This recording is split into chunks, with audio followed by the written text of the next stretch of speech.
नमस्कार दोस्तों, आपका फिर से स्वागत है हमारे चैनल फैक्ट न्यूज़ में। दोस्तों, आप सभी को तो पता ही है 2020 कितना ज़्यादा मुश्किलों से भरा रहा है। 2020 की शुरुआत से ही हर रोज़ एक न एक बैड न्यूज़ सुनने को मिल ही जाता है। इस साल में कोरोना के कारण ऑलमोस्ट सभी देश आर्थिक रूप से अफेक्ट हुए हैं और इसका कहर अभी भी कंटिन्यू है। और इसी ईयर में हमने बहुत से जाने माने एंड फेमस लोगों को खो दिया है, जैसे सुशांत सिंह राजपूत, ऋषि कपूर, इरफान खान, वाजिद खान और बहुत से बड़े बड़े एंटरप्रेन्योर तथा जो आम लोग हैं जो कोरोना के कारण मर चुके हैं। लेकिन दोस्तों, आज मैं जिस व्यक्ति के बारे में बताने वाला हूँ उन्होंने मसाला की दुनिया में एक बहुत बड़ा नाम कमाया था।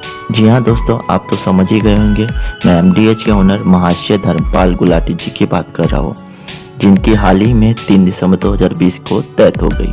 दोस्तों, मैं इस वीडियो में धर्मपाल जी की पूरी स्टोरी बताने वाला हूँ कि वह कैसे जीरो से हीरो बने। सो दोस्तों, हमारे साथ लास्ट तक जुड़े रहिएगा। अगर आपने हमारे चैनल को सब्सक्राइब नहीं किया तो सब्सक्राइब कर लीजिए एंड बेल आइकन को प्रेस कर दीजिए, जिससे अगली बार नया वीडियो अपलोड होने पर आप तक नोटिफिकेशन पहुँच जाए। तो चलिए शुरू करते हैं। दोस्तों, आप सभी ने टेलीविज़न पर MDH का एडवर्टाइजमेंट तो देखा ही होगा और इस एडवर्टाइजमेंट में वर्क कर रहे बूढ़े व्यक्ति को आप भी शायद नज़रअंदाज न कर पाए। लेकिन क्या आपको पता है, यह बूढ़े व्यक्ति कोई और नहीं बल्कि MDH के ओनर महाशय धर्मपाल गुलाटी जी है, जिन्होंने अपनी शुरुआती समय में इतने संघर्ष किए कि उनकी लाइफ स्टोरी किसी को भी इंस्पायर कर देगी। तो चलिए इनकी पूरी लाइफ स्टोरी जानते हैं। दोस्तों, इस कहानी की शुरुआत होती है 1923 से, जब सियालकोट पाकिस्तान में धर्मपाल जी का जन्म हुआ। उनके पिताजी का नाम चुन्नीलाल गुलाटी था, जो कि एक सोशल ऑर्गेनाइजेशन में काम किया करते थे और इसी ऑर्गेनाइजेशन में उन्होंने एक मसाला कंपनी की भी शुरुआत की थी, जिसका नाम था महाशयन दी हट्टी PVT LTD देगी मिर्च वाले। और दोस्तों, कहा जाता है कि धर्मपाल जी का पूरी परिवार शुरू से ही धार्मिक था और वे सभी आर्य समाज से जुड़े हुए थे। हालांकि शुरू से ही गुलाटी जी का मन पढ़ाई में नहीं लगता था, इसीलिए जब वो सिर्फ 5th क्लास में थे तो उन्होंने अपना पढ़ाई छोड़ दिया और अपने पिताजी के मसालों के कारोबार में हाथ बटाने लगे। और फिर इसी तरीके से समय बीतता गया और आगे चल के महाशय जी ने भारत की आज़ादी के लिए लड़ाई में पार्टिसिपेट किया। अब 7 दिसंबर 1947 को धर्मपाल जी अपनी फैमिली के साथ भारत आके बस गए और वह यहाँ के अमृतसर के एक रिफ्यूजी कैंप में जाकर गुजारा करने लगे। हालांकि महाशय धर्मपाल गुलाटी जी और उनके पिता द्वारा खड़ा किया गया बिजनेस अब पूरी तरह से खत्म हो चुका था और अब पूरा परिवार आर्थिक रूप से कमजोर हो चुका था।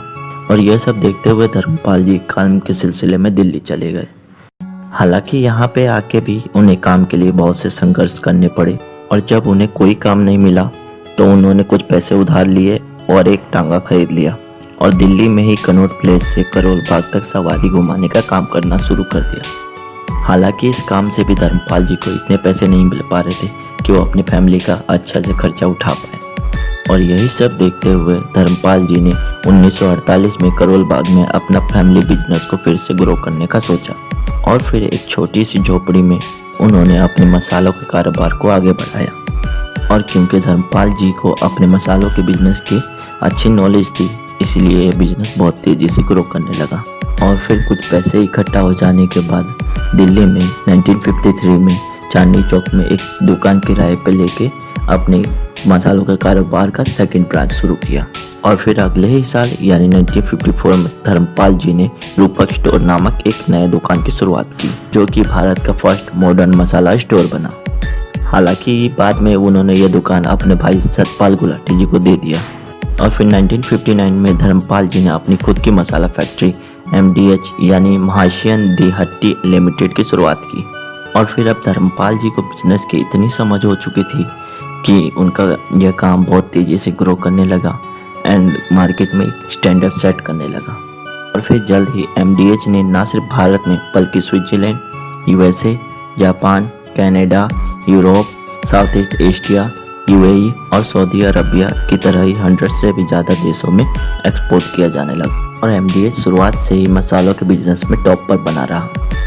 दोस्तों, धर्मपाल जी 97 ईयर्स के होने के बावजूद भी और बहुत सारे MDH के प्रोडक्ट का एडवर्टाइजमेंट करते हुए दिख जाते थे।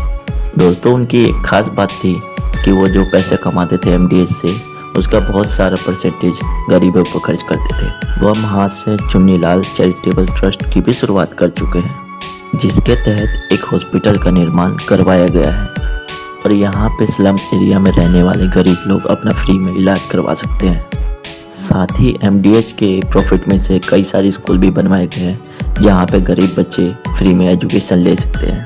और यह सब बातें महाशय धर्मपाल जी के अच्छे व्यक्तित्व को बताता है। हालांकि दोस्तों हाल ही में 3 दिसंबर 2020 को उनकी डेथ हो चुकी है। इस दिन हमने एक महान एंटरप्रेन्योर, बिजनेसमैन एंड एक बहुत ही अच्छे व्यक्तित्व वाले व्यक्ति को खो दिया, जिनकी सिर्फ लाइफ स्टोरी सुनने से बुरा व्यक्ति भी इंस्पायर्ड हो जाए। दोस्तों ऐसे महान व्यक्तियों के लिए रिप एंड भगवान उनकी आत्मा को शांति दे। सो दोस्तों आज के वीडियो में इतना ही। अगली बार फिर मिलेंगे कुछ न्यू एंड इंटरेस्टिंग फैक्ट के साथ एंड कुछ लोगों की इंस्पायर्ड लाइफ स्टोरी के साथ। सो दोस्तों अगर आपने हमारे चैनल को सब्सक्राइब नहीं किया तो सब्सक्राइब कर लीजिए एंड बेल आइकन को प्रेस कर दीजिए, जिससे अगली बार वीडियो अपलोड होने पर आप तक नोटिफिकेशन पहुंच जाए। And don't forget to like, share and follow me on Instagram।